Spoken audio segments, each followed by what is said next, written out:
Hey everyone, it's Lamar with Gym City Preparedness and Training. Welcome back to the channel. Today I will be breaking down my SHTF Loadout, or also known as the Shit Hits the Fan Loadout, or gearbox. Now, like I said in my past videos, my setups are pretty fluid and subject to change, as I plan to adapt to the changing elements of the scenario as new information becomes available. The goal is to create an ideal loadout designed specifically for the mission at hand. That's not to say that I would not be actively trying to acquire more gear, tools, or anything else that would improve my chances of survival. Now, specifically, this setup right now is a baseline of what I have currently to help me get home or to evacuate quickly. This is not for long-term sustainment or bugging out. Personally, I believe bugging out should be a last resort option.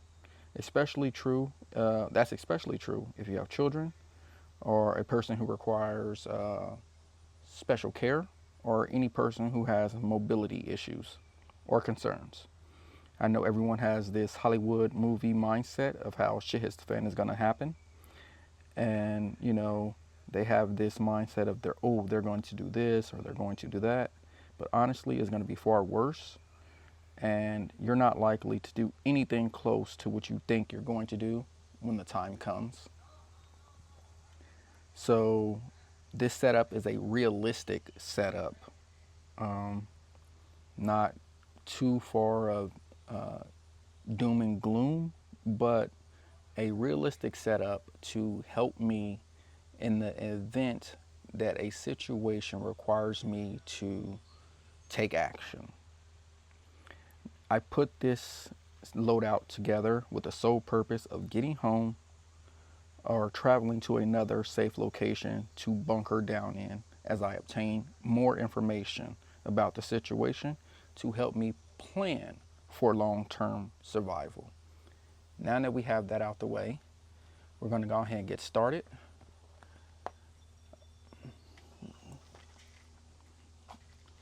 Go ahead, set my iPad down.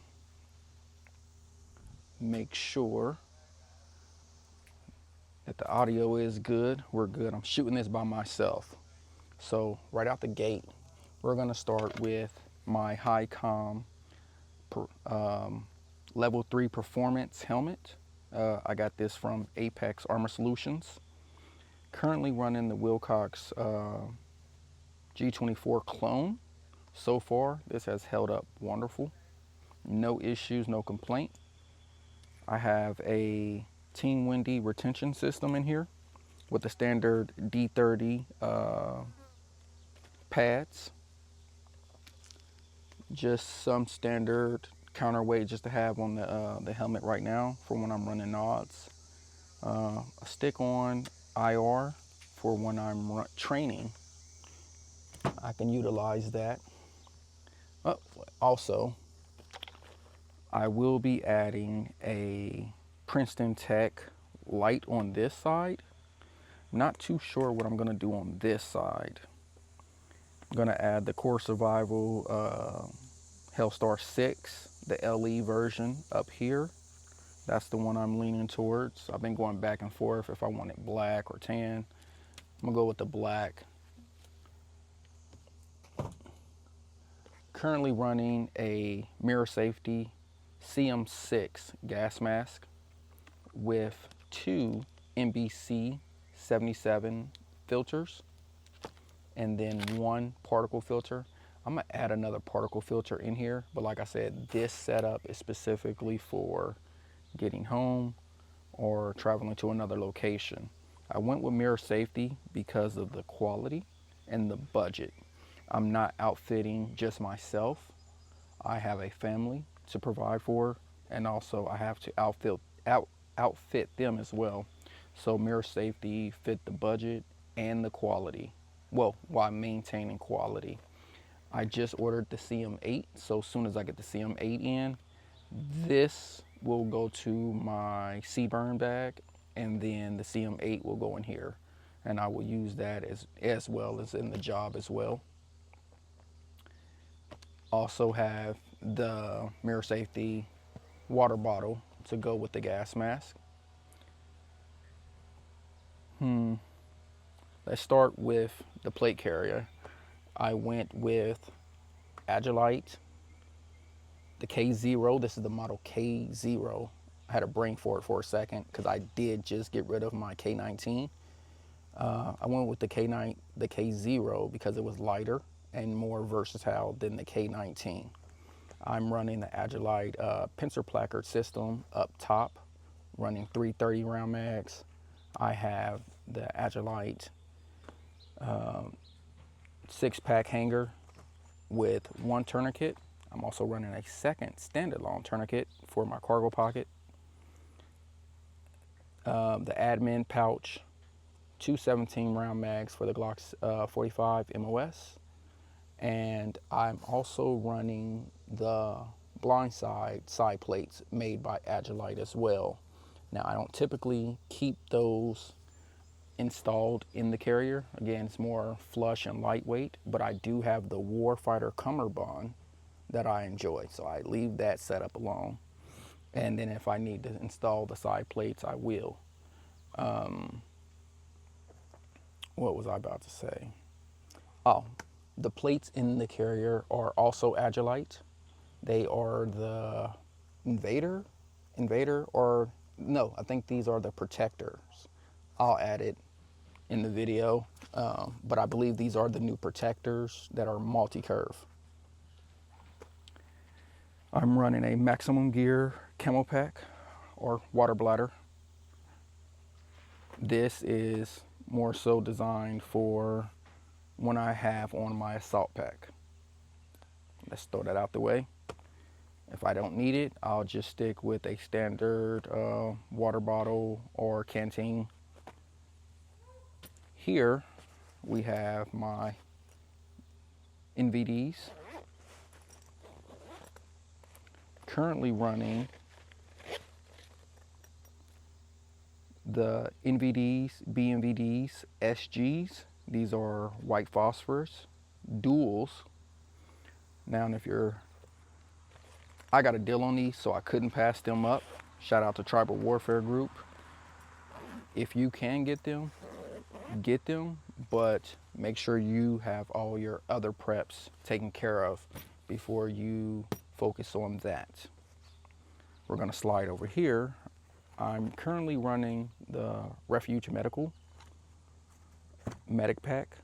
I'm thinking about switching this to the Blue Force Gear Micro, just because, like I said, this is gonna be a get home or, travel to a safe destination kit.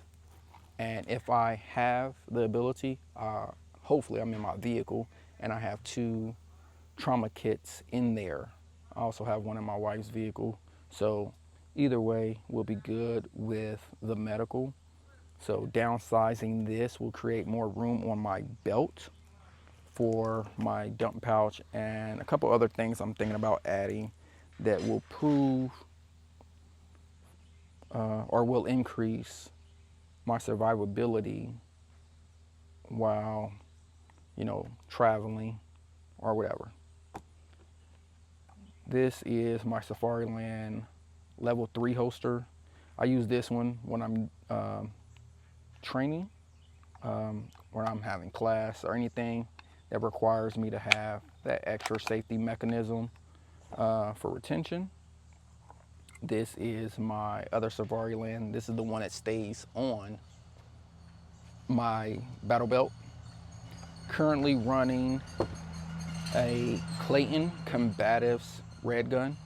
This is the semi-rigid one, and it's going to be the Glock 45 MOS with the armor, Trijicon armor, and the Streamlight TLR 1 HL.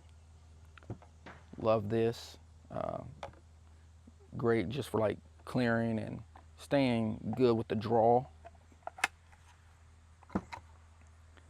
Down here we have the Blue Alpha belt, running the mechanics gloves with the index finger, middle finger, and the thumb all cut.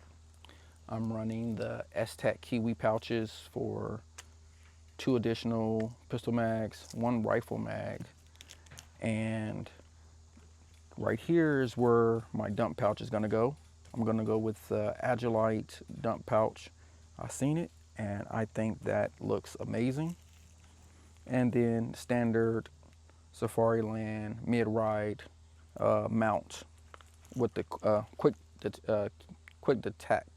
detach mount. And then standard Blue Alpha Gear inner. Now, you gotta keep a hat with the bungee. This typically stays inside my assault pack. I also have some knee pads. When I'm on the range, it's gravel, so having that extra protection for my knees is wonderful.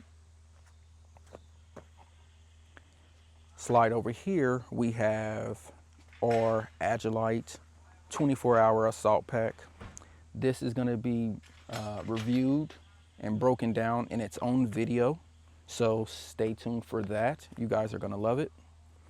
This is my Vertex Recon Pro combat uniform with the pants, the shirt, the combat shirt, or combat top, combat shirt, extra shirt, gloves, and scarf.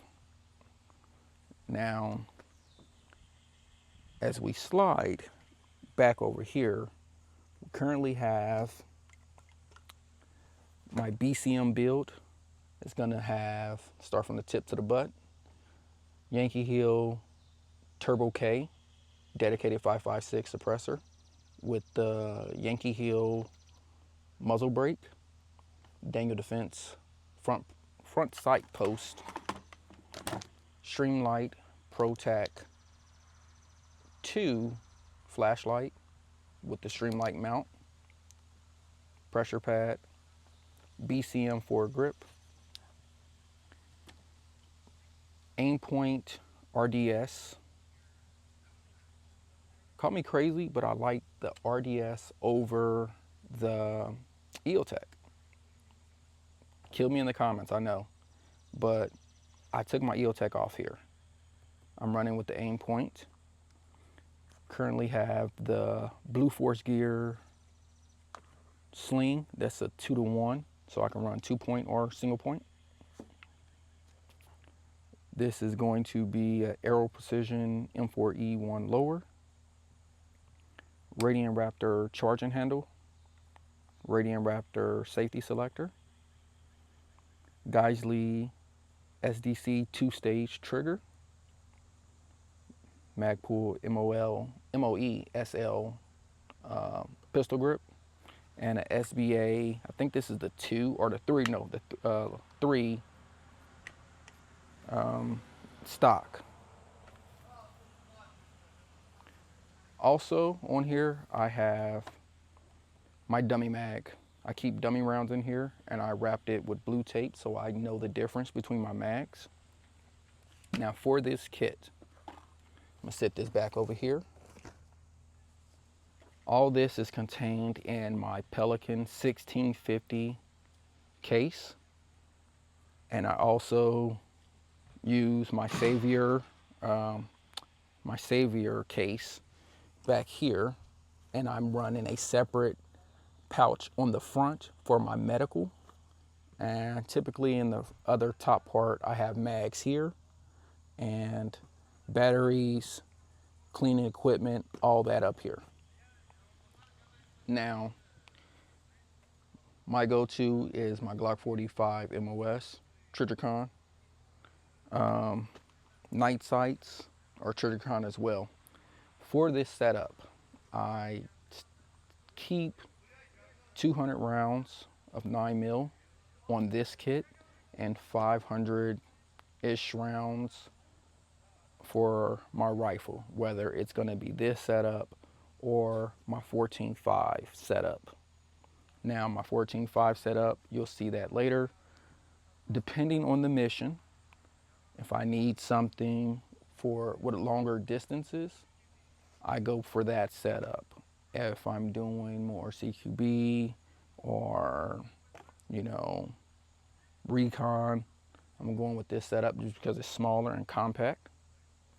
With that, 17 mags. 17 mags is what you will find in this loadout. That takes me about roughly 500 dedicated mags specifically for my rifle.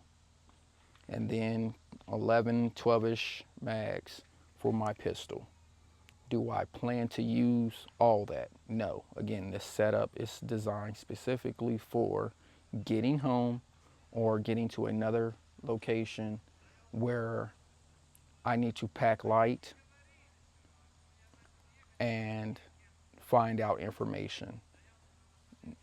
Now, what I need you guys to do is like, comment, share, and subscribe to the channel. Also, one of these fingers is going to point to the next set of videos that you guys, if you haven't seen, I hope you guys go check out. We're going to be trying to stay consistent and push out some more content. Also, give a like and a follow to Tribal Warfare Group. It's one of my buddies, and he's going to be pushing out some good content as well. So let me know what you guys have and what's your current setup. Let me know if you have any advice for me. Let me know if I should change anything. Give me some input, some feedback. Again, I'm still new to all this. So hopefully we can make this a community where we're learning and growing with each other. And from there, see you guys in the next one.